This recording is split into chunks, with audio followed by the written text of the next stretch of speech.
Un documento de apenas unos folios, firmado en el corazón del Palacio Apostólico, acaba de hacer temblar los cimientos de 2000 años de historia. No hay cámaras de televisión documentando el instante, ni multitudes congregadas en la plaza esperando un anuncio oficial. En el silencio helado de las oficinas del Vaticano, el Papa León XIV ejecuta una firma limpia, rápida y definitiva. El texto no lleva la forma de una enciclopedia teológica, ni el ropaje de un tratado denso reservado a los expertos de la curia. Se titula Renovatae Fidei, renovar la fe. Sin embargo, en los pasillos de mármol, entre secretarios de Estado, monseñores y diplomáticos, nadie utiliza ese nombre. En el murmullo tenso que recorre los pasillos de la Santa Sede, el decreto ya tiene una sola denominación: la abolición. Sin comisiones previas, sin filtraciones a la prensa, sin años de debates ni votaciones en el sínodo, el pontífice ha erradicado de un solo golpe 3 estructuras históricas que generaciones enteras consideraban inamovibles. El conflicto conceptual es absoluto y no admite atenuantes. ¿Puede una institución que afirma custodiarse en la verdad divina fundamentar su permanencia en la opacidad terrenal? La primera de las tradiciones abolidas golpea de lleno la columna vertebral económica del Vaticano. León XIV ha ordenado el cierre definitivo e irreversible del Instituto para las Obras de Religión, el legendario Banco Vaticano. No se trata de una reestructuración administrativa, ni del reemplazo de su junta directiva, ni de un lavado de cara cosmético. Es la liquidación total de una fortaleza financiera rodeada durante décadas por el secreto, las sospechas de blanqueo de capitales y las alianzas oscuras que resquebrajaron la credibilidad moral de la Iglesia. En su lugar, el decreto establece el Fondo de Apoyo Diocesano, sometido a 3 reglas inviolables: transparencia absoluta, auditorías externas realizadas por firmas internacionales sin vínculo con la curia y la publicación trimestral de cada ingreso y gasto, redirigiendo los fondos directamente a las misiones y diócesis más golpeadas por la pobreza. Pero cuando los despachos vaticanos aún intentaban asimilar el colapso de su sistema financiero, el segundo eje del decreto atravesó una fibra infinitamente más dolorosa. León XIV declaró la abolición permanente y sin excepciones del secreto pontificio en todos los casos relativos a abusos y violencia contra menores. Durante décadas, esa figura jurídica funcionó como un muro infranqueable bajo el pretexto de proteger la confidencialidad de los procesos internos, dejando a las víctimas atrapadas en un laberinto de silencio y burocracia. El nuevo texto legal no solo prohíbe el ocultamiento, sino que impone a cada diócesis la obligación estricta de entregar cualquier expediente requerido por las autoridades civiles. Proteger a un menor, dicta el documento, es un deber sagrado. Proteger a la institución sacrificando a un niño constituye un pecado grave contra Dios. La reacción interna ante semejante ruptura no se ha hecho esperar. Mientras el pánico recorre los dicasterios por la inminente apertura de archivos reservados a la justicia civil, las llamadas telefónicas entre los miembros del colegio cardenalicio se multiplican en la noche romana. En reuniones a puerta cerrada, entre voces sofocadas por la ansiedad, la palabra revolución empieza a pronunciarse con pavor. Un cardenal retirado califica el decreto como una traición sin precedentes a la Iglesia. La respuesta del pontífice, firme y desprovista de toda diplomacia, sentencia que la verdadera traición fue permitir que la oscuridad reinara donde debía haber luz. Mientras algunos purpurados comienzan a evaluar en privado un movimiento inaudito, la posibilidad formal de exigir la renuncia del Santo Padre, León XIV abandona los despachos, camina en solitario por los pasillos del palacio y se encierra a orar en una austera capilla frente a un viejo crucifijo de madera. La estructura cruje, la iglesia se fractura en dos y el mundo aguarda en vilo. ¿Ha iniciado el sucesor de Pedro la purificación definitiva de la fe o ha firmado el acto que desencadenará el mayor cisma de la era moderna? El choque ya no es una hipótesis de los analistas, ni una especulación de la prensa. Es una realidad que quema las manos de quien sostiene el documento. Tras el impacto inicial del decreto, la línea de fractura dentro del Vaticano se profundiza en las interacciones cotidianas, en los detalles invisibles que revelan la verdadera magnitud de la resistencia. En las salas privadas del Palacio Apostólico, donde la madera antigua y los techos altos solían infundir una calma impenetrable, el ambiente se ha vuelto denso, casi sofocante. Los teléfonos no paran de sonar, los asistentes caminan apresurados de un despacho a otro, cargando carpetas y mensajes urgentes, mientras en las puertas de la Ciudad del Vaticano, los periodistas agolpan sus cámaras intentando descifrar el silencio de los altos dignatarios. La fachada oficial de unidad se ha desmoronado por completo. En el corazón de esta tensión, la tercera decisión del Papa León XIV termina por desmantelar los privilegios del sistema. El mandato es implícito, directo e incólume. Todos los sacerdotes, obispos y cardenales que reciban sostenimiento de la Iglesia deben declarar públicamente sus bienes personales. No hay excepciones por rango, influencia o país de origen. Todo patrimonio debe ser auditable, justificando documentalmente cualquier recurso que exceda una vida de sencillez evangélica. La escena se repite en dos realidades opuestas dentro de la misma misma institución. Por un lado, un obispo en su despacho contempla el texto con las manos tensas, releyendo el mismo párrafo una y otra vez, inmovilizado al comprender que las inversiones ocultas, las propiedades a nombre de terceros y los estilos de vida opulentos quedan expuestos al escrutinio.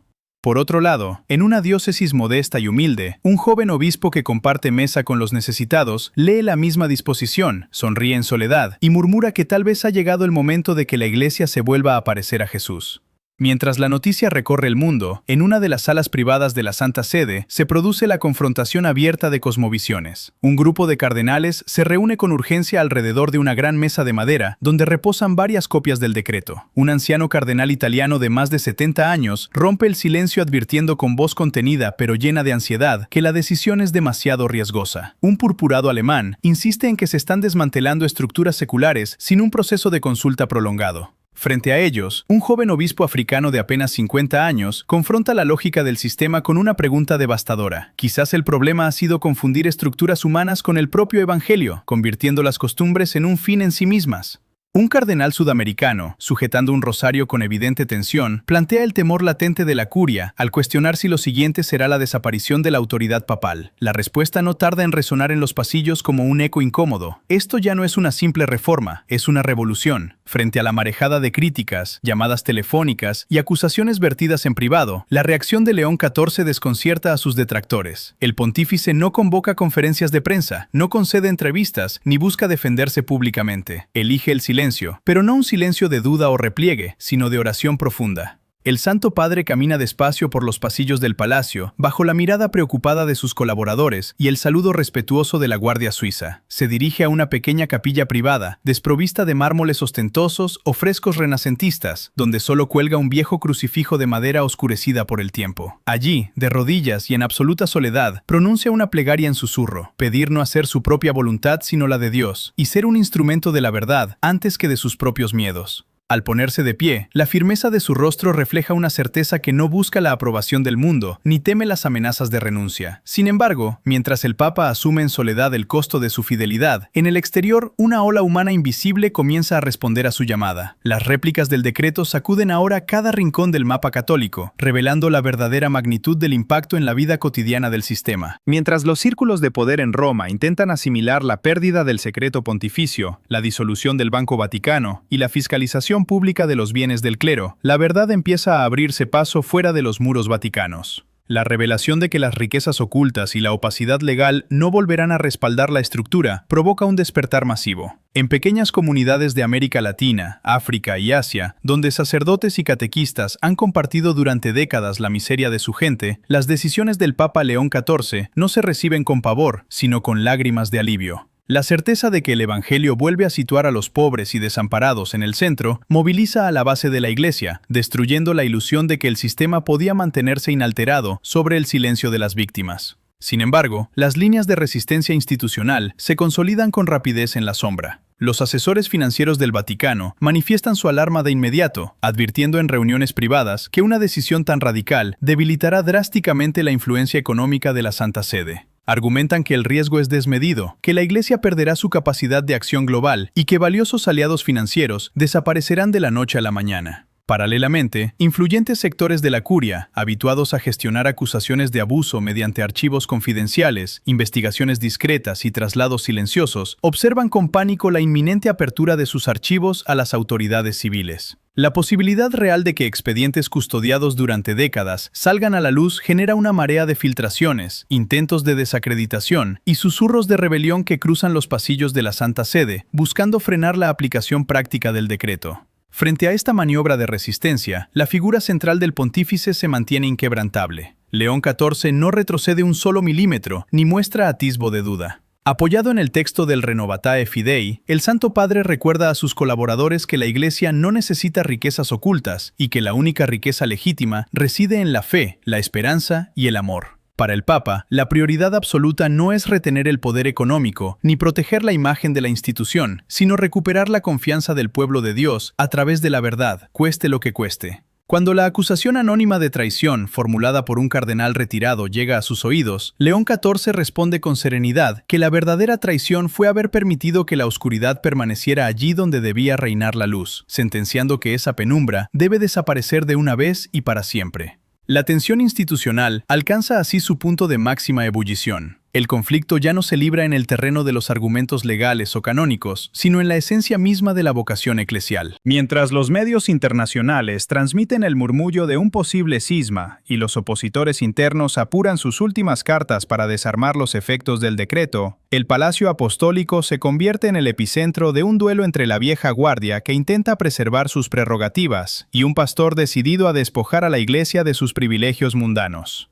León XIV, firme en su convicción de que el buen pastor jamás abandona a las ovejas heridas ni antepone las estructuras a las personas, se prepara para sostener su postura en el escenario público, sabiendo que el camino trazado ya no tiene vuelta atrás. Llega el momento en que las palabras escritas en un documento se transforman en una onda de choque irreversible. Frente a la marejada de críticas, resistencias y acusaciones que sacuden las estructuras vaticanas, el mensaje central de la reforma del Papa León XIV encuentra su voz pública no en un gran discurso político, ni en una rueda de prensa desafiante, sino en el impacto directo de sus verdades más incómodas sobre la conciencia colectiva. La atmósfera en la Santa Sede y en las comunidades de todo el mundo se vuelve densa, casi inmóvil, cuando las frases clave del manifiesto Renovatae Fidei empiezan a resonar con una claridad desarmante. El peso de las palabras no reside en la grandilocuencia, sino en la desnudez con la que arrancan de golpe la máscara institucional bajo la cual el sistema pretendía ocultar sus incoherencias.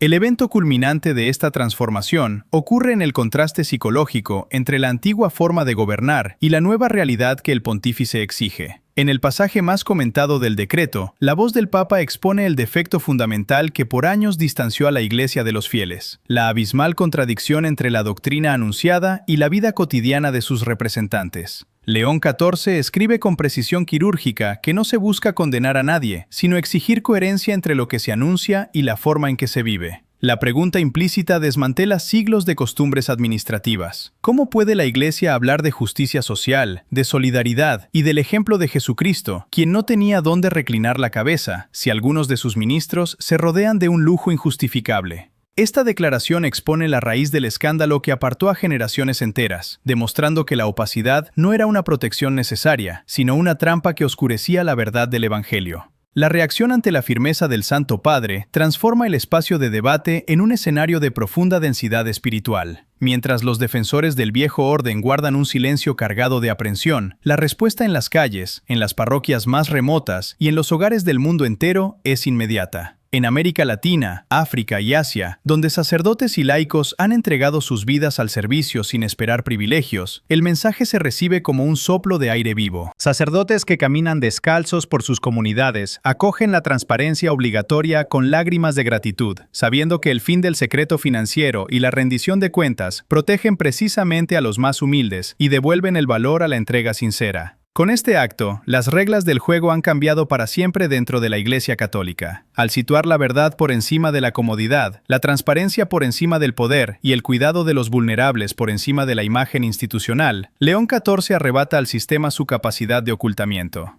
La disolución del Banco Vaticano, el fin del secreto pontificio en los casos de abuso y la declaración pública de bienes dejan de ser medidas administrativas para convertirse en un testimonio radical de conversión. La máscara del poder terrenal ha caído definitivamente. Lo que queda al descubierto no es la debilidad de la institución, sino la fuerza viva de una fe que decide arrodillarse de nuevo ante Dios para servir con humildad, coherencia y verdad a toda la humanidad. Tras el impacto del decreto y la firme postura del Papa León XIV, la resonancia de estas tres decisiones históricas se extiende de manera irreversible por toda la Iglesia y la sociedad. La tormenta inicial abre paso a una transformación progresiva que redefine la relación entre la jerarquía y el pueblo de Dios. A nivel global, el fin del Banco Vaticano, la abolición del secreto pontificio en casos de abuso y la obligación de declarar los bienes personales dejan de percibirse como un motivo de división para consolidarse como el marco de una profunda conversión institucional. Mientras la curia asimila el nuevo orden de transparencia y control externo, el mensaje transmitido desde Roma demuestra que la credibilidad moral no se defiende mediante el poder o la opacidad, sino mediante la coherencia con la verdad del Evangelio.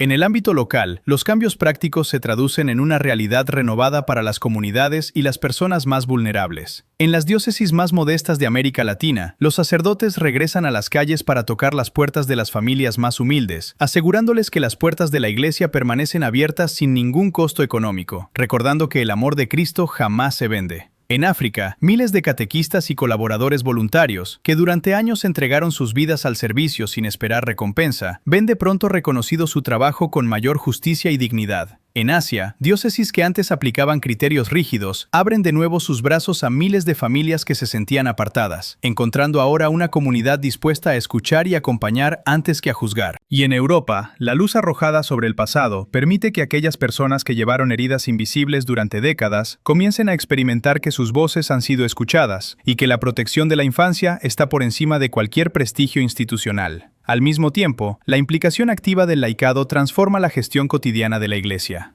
En América del Norte, abogados, contadores, médicos, maestros y padres de familia ofrecen voluntariamente sus conocimientos para integrarse en los nuevos consejos de administración diocesana. Sin buscar protagonismo ni poder, asumen la responsabilidad de velar por el buen uso de los recursos, recordando que la Iglesia pertenece a todo el pueblo de Dios y que todos los bautizados caminan en la misma dirección. Lo que comenzó como un debate convulso se transforma en una convicción compartida. La verdadera reforma no es un mero cambio de normas o estructuras, sino una transformación del corazón. La historia concluye volviendo al punto de origen, a la intimidad silenciosa del Santo Padre frente a la cruz de madera en la pequeña capilla del Palacio Apostólico. Los papas pasan, los cardenales cambian y las épocas se suceden, pero el centro de la fe permanece inalterable. León XIV comprendió desde el primer instante que ante el ruido del mundo, la única respuesta legítima es la oración y la fidelidad a Jesucristo. Las estructuras humanas pueden transformarse, corregirse o desaparecer, pero la piedra angular de la Iglesia sigue siendo la misma. La renovación perdurable no nace de decretos grandilocuentes ni de titulares de prensa, sino del compromiso silencioso de cada creyente por vivir con humildad, transparencia y amor. Al final, la lección fundamental de este camino de fe resalta con serena claridad. Cuando una institución decide despojarse del miedo, abrazar la verdad y poner a los más vulnerables en el centro, la luz del Evangelio vuelve a brillar para el mundo entero.